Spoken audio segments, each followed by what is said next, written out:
ಬಹಳ ವಿಷಯಗಳಿದೆ.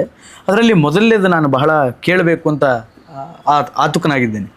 ಶಂಭೂಕನ ವಧೆಯನ್ನು ರಾಮ ಮಾಡಿದ್ದು ಯಾಕೆ? ಅಥವಾ ಶೂದ್ರ ಅನ್ನೋ ಕಾರಣಕ್ಕೆ ರಾಮ ಆತನನ್ನು ಸಂಹಾರ ಮಾಡಿದ್ನ? ಯಾಕಂತಂದರೆ ಇವತ್ತು ಸಮಾಜದಲ್ಲಿ ಅದೇ ಮಾತು ಹರಿದಾಡ್ತಾರೆ, ಶಂಭೂಕ ಒಬ್ಬ ಶೂದ್ರ, ರಾಮ ಅದಕ್ಕೆ ಕೊಲೆ ಮಾಡ್ದ, ಆದ್ದರಿಂದ ನಾವು ಯಾರು ರಾಮನ್ನ ಪೂಜೆ ಮಾಡಬಾರ್ದು, ರಾಮನ್ನ ಒಪ್ಪಬಾರ್ದು ಅನ್ನುವಂಥ ಒಂದು ವಿರೋಧವನ್ನು ಒಂದು ವರ್ಗದ ಜನ, ರೆಸ್ಪೆಕ್ಟಿವ್ಲಿ ಒಂದು ವರ್ಗದ ಜನ ಹೇಳ್ತಾ ಇದ್ದಾರೆ. ಆ್ಯಕ್ಚುಲಿ ಶಂಭೂಕನ ವಧೆ ಯಾಕಾಯಿತು ಅಂತ ಮೊದಲು ಶಂಭೂಕ ಯಾರು ಅಂತ ತಿಳ್ಕೊಂಡು ಆಮೇಲೆ ಈ ಜಾತಿ ಬಗ್ಗೆ ಮಾತನಾಡೋಣ. ಶಂಭೂಕ ಒಬ್ಬ ಶೂದ್ರನಾಗಿದ್ದ ಅನ್ನುವ ಕಾರಣದಿಂದ ರಾಮ ಅವನನ್ನು ವಧಿಸಿದ ಅಂತ ಆಧುನಿಕರ ಅನೇಕ ಒಂದು ವರ್ಗದವರ ಆಕ್ಷೇಪ ಇದೆ. ಎಲ್ಲರೂ ಆಕ್ಷೇಪ ಮಾಡಲ್ಲ ಈ ಆಕ್ಷೇಪ, ಅದೇ ಕೆಲವು ರೆಸ್ಪೆಕ್ಟ್ ಒಂದು ವರ್ಗದವರ ಆಕ್ಷೇಪ ಮಾಡ್ತಾರೆ.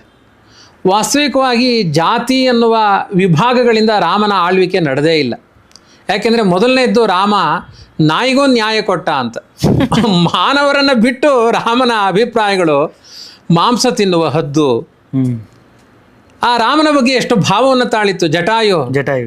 ಅದಕ್ಕೆ ಮೋಕ್ಷ ಕೊಟ್ಟಿದ್ದಾನೆ ರಾಮ. ಅಂಥದ್ದು ವರ್ಗೀಕರಣ ಮಾಡ್ತಾನ. ನಾಯಿಗಳಿಗೆ ನ್ಯಾಯ ಕೊಟ್ಟ, ಮನುಷ್ಯರಿಗೆ ನ್ಯಾಯ ಇಲ್ಲಲ್ರಿ ಕಲಿಯುಗದಲ್ಲಿ. ಅಂಥದ್ದು ನಾಯಿಗಳಿಗೆ ನ್ಯಾಯ ಕೊಟ್ಟಿದ್ದಾನೆ ರಾಮ. ಹಾಗಾಗಿ ರಾಮನ ವ್ಯಕ್ತಿತ್ವದ ಬಗ್ಗೆ ಕಳಂಕ ಬರುವಂತಹ ಮಾತುಗಳು ನಮ್ಮ ಮನಸ್ಸಿನ ಭಾವಗಳಷ್ಟೇ ಹೊರತು ಅದು ರಾಮನ ವ್ಯಕ್ತಿತ್ವ ಅಲ್ಲ. ಶಂಭೂಕನ ಬಗ್ಗೆ ನೀವು ಕೇಳಿದ್ರಿ. ಶಂಭೂಕ ವಾಸ್ತವಿಕವಾಗಿ ಅವನ ಮೂಲ, ಅವನ ಸ್ವರೂಪವನ್ನು, ಅಂದರೆ ನಮ್ಮ ಎಲ್ಲ ಇತಿಹಾಸ ಗ್ರಂಥಗಳು ಜೀವರ ನಿತ್ಯತ್ವವನ್ನು ಹೇಳುತ್ತೆ. ಅಂದರೆ ಇದು ಒಂದು ಜನ್ಮ, ಅದರ ಹಿಂದಿನ ಜನ್ಮ, ಅದರ ಹಿಂದಿನ ಜನ್ಮ. ಆದ್ದರಿಂದ ಈ ಜನ್ಮದಲ್ಲಿ ನಾನು ಶೂದ್ರ ಆದರೆ ಇನ್ನೊಂದು ಜನ್ಮದಲ್ಲಿ ಬ್ರಾಹ್ಮಣ ಆಗ್ಬೋದು, ಅಥವಾ ಈ ಜನ್ಮದಲ್ಲಿ ಬ್ರಾಹ್ಮಣ ಆಗಿದ್ರೆ ಮುಂದಿನ ಜನ್ಮದಲ್ಲಿ ಶೂದ್ರ ಆಗ್ಬೋದು. ಎಲ್ಲ ಆಯಾ ಜನ್ಮದ ಧರ್ಮ ಕಾರ್ಯಗಳ ಮೇಲೆ ಡಿಪೆಂಡ್ ಆಗಿದೆ. ಅಷ್ಟೇ. ಅವರವರ ಆಚರಣೆಗಳು ಅವರವರ ಭಾವಕ್ಕೆ ತಕ್ಕಂತೆ ಅವನು ನಾಯಿಯಾಗೂ ಹುಟ್ಟಬಹುದು. ಈಗ ಮನುಷ್ಯರನ್ನ ಥೂ ನಾಯಿ ಅಂತ ಬೈಯಲ್ವಾ? ಅದರ ಅಭಿಪ್ರಾಯ ಏನು? ಹಿಂದೆ ನೀನು ಆ ಯೋನಿಯಲ್ಲಿ ಹುಟ್ಟಿ ಬಂದಿದೆ, ಕೆಲವೊಂದೇನೋ ದುರ್ಬುದ್ಧಿಗಳ ಆ ನಾಯಿಯಲ್ಲಿದೆ. ನಾಯಿಯಲ್ಲೂ ಎಷ್ಟೋ ನೀತಿಯ ಪ್ರಜ್ಞೆಗಳಿದೆ, ಯಾವುದನ್ನು ನಿಂದನೆ ಮಾಡುವಂತಹ ವ್ಯವಸ್ಥೆಯಲ್ಲಿ ಇಲ್ಲ ನಾವು. ಆದರೂ ಕೆಲವೊಂದು ದೋಷಗಳು ಎಲ್ಲರಲ್ಲೂ ಇದೆ, ಮನುಷ್ಯರಲ್ಲಿ ದೋಷಗಳಿಲ್ವೇ? ಹಾಗೆ ಅದು ಜಾತಿ ಎನ್ನುವುದು ಜನ್ಮದಿಂದ ಬರುತ್ತೆ. ಆತ್ಮನಲ್ಲಿ ಆ ಜಾತಿಯನ್ನು ನಿರ್ಣಯ ಮಾಡಲಿಕ್ಕಾಗಲ್ಲ. ಮೂಲತಃ ಈ ಶಂಭೂಕ ಅನ್ನೋನು ಒಬ್ಬ ಅಸುರ ಜಾತಿಯವನು. ಸ್ವರೂಪದಲ್ಲೇ ಜೀವರಲ್ಲೇ ಕ್ವಾಲಿಟಿ ಇದೆ ರೀ. ಒಳ್ಳೆ ಜೀವರು, ಕೆಟ್ಟ ಜೀವರು, ಮಿಶ್ರ ಜೀವರಲ್ಲಿ ಕ್ವಾಲಿಟಿ ಇದೆ. ಸಾತ್ವಿಕ, ತಾಮಸ, ರಾಜಸ. ಹೌದು, ನೀವು ಅದನ್ನು ನೋಡ್ತಾ ಇದ್ದೀರಿ, ಅನುಭವಿಸ್ತಾ ಇದ್ದೀರಿ. ಎಲ್ಲರೂ ಒಳ್ಳೆಯವರಾದ್ರೆ ಇವತ್ತು ಭಯೋತ್ಪಾದನೆ ಯಾಕೆ?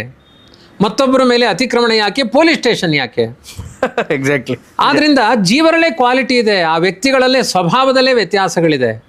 ಹಾಗಾಗಿ ರಾಮಾಯಣದಲ್ಲೇ ಅದರ ಉಲ್ಲೇಖ ಇದೆ. ಜಂಘ ಅನ್ನುವ ಅಸುರ, ಮೂಲತಃ ಅವನು ಜಂಘ ಅನ್ನುವ ಅಸುರ. ಅವನು ಜನ್ಮಾಂತರದಲ್ಲಿ ಒಬ್ಬ ಶೂದ್ರ ಜಾತಿಯಲ್ಲಿ ಹುಟ್ಟಿದ್ದ. ಅದು ಆ ಜಾತಿಗೆ ಅವನು ಮಾಡಿದ ಕಳಂಕ, ಜಾತಿಗೆ ಮಾಡಿದ ಅನ್ಯಾಯ. ಆದರೆ ಅದೇ ಜಾತಿಯಲ್ಲಿ ಅನೇಕ ಜನ ದಾರ್ಶನಿಕರು ಹುಟ್ಟಿದ್ರು. ಅಯ್ಯೋ, ಆ ಜಾತಿಯ ಬಗ್ಗೆ ತುಂಬಾ ಪ್ರಶಂಸೆ ಮಾತುಗಳಿದೆ. ಅಷ್ಟೇ ಕೇಳಿ. ಈಗ ನಾನು ಹೇಳೋದು, ಜಾತಿಯ ಬಗ್ಗೆ ಇಷ್ಟು ಮಾತನಾಡ್ತಿರಲ್ಲ, ಕೆಲವೊಮ್ಮೆ ಈ ಬ್ರಾಹ್ಮಣರನ್ನು ಪುರೋಹಿತ ಶಾಹಿಗಳು, ಮೇಲ್ಪಂಕ್ತಿಯವರು ಕೆಳಜಾತಿಯವರನ್ನ ಇದು ಮಾಡ್ತಾರೆ. ಈ ಥರದ್ದೆಲ್ಲ ನಿಂದನೆಗಳಿದೆ. ಆ ರೀತಿ ಇಲ್ಲ ಪುರಾಣಗಳಲ್ಲಿ. ಈಗ ಸೂತ ಪುರಾಣಿಕರು, ರೋಮಹರ್ಷಣರು ಅವರೆಲ್ಲ ಶೌನಕಾದಿಗಳಿಗೆ ಪ್ರವಚನ ಮಾಡಿದ್ರು ಅಂತಿದೆ. ಶೌನಕಾದಿಗಳು ಬ್ರಾಹ್ಮಣರ್ರಿ. ಸೂತ ಪುರಾಣಿಕರು ಅವರು ಕ್ಷತ್ರಿಯ ಜಾತಿಯ ನಂತರ ವೈಶ್ಯ ಜಾತಿ ಮೇಲೆ ಬರುವಂತಹದ್ದು ಸೂತ ಜಾತಿ. ಅಲ್ಲಿವರೆಗೂ ಹೋಗ ಬ್ರಾಹ್ಮಣ, ಕ್ಷತ್ರಿಯ, ವೈಶ್ಯ, ಸೂತ ಅನ್ನುವ ಜಾತಿ. ಪ್ರವಚನ ಮಾಡ್ತಾ ಇದ್ದವರು ಸೂತ ಜಾತಿಯವರು. ಬ್ರಾಹ್ಮಣರಿಗೆ ಅವ್ರು ಕೆಳಗಡೆ ಕೂತು ಕೇಳ್ತಾ ಇದ್ರು, ಅವ್ರ ಮೇಲೆ ಕೂತು ಹೇಳ್ತಾ ಇದ್ರು. ವಿದುರನಿಂದ ಕ್ಷತ್ರಿಯರೆಲ್ಲ ನೀತಿ ಕೇಳಿದ್ದಾರೆ. ವಿದುರ ದಾಸಿಪುತ್ರ.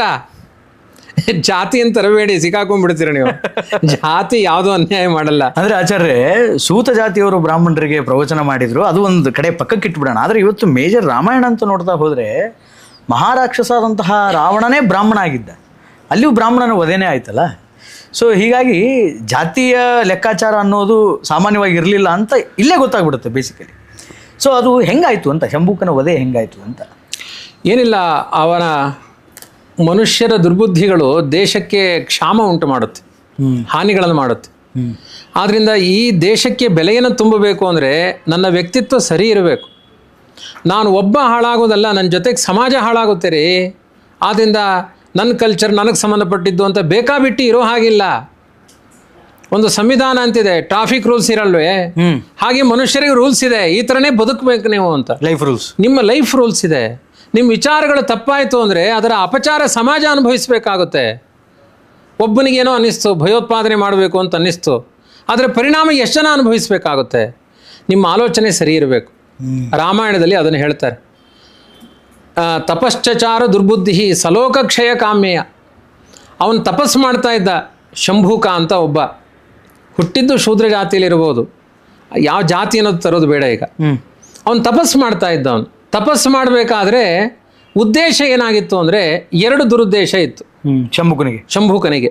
ಒಂದು, ಜಗತ್ತೆಲ್ಲ ಹಾಳಾಗಬೇಕು, ಜಗತ್ತನ್ನು ನಾಶ ಮಾಡುವ ಶಕ್ತಿ ನನ್ನಲ್ಲಿ ಆವಾಹನೆ ಆಗಬೇಕು, ಒಂದು ತಪಸ್ಸಿನ ಉದ್ದೇಶ. ಇನ್ನೊಂದು, ನಾನು ಆ ಶಿವನ ಸ್ಥಾನವನ್ನು ಏರಬೇಕು, ಮಹರುದ್ರನ ಸ್ಥಾನ. ಯಾಕೆ ಅಂದರೆ ಪಾರ್ವತಿ ನಂಗೆ ಬೇಕು. ಒಂದು ಕಾಮುಕತನ, ಇನ್ನೊಂದು ಅವನ ಭಯೋತ್ಪಾದನ. 2 ದೃಷ್ಟಿಗಳು ಅವನ ತಲೆಯಲ್ಲಿತ್ತು.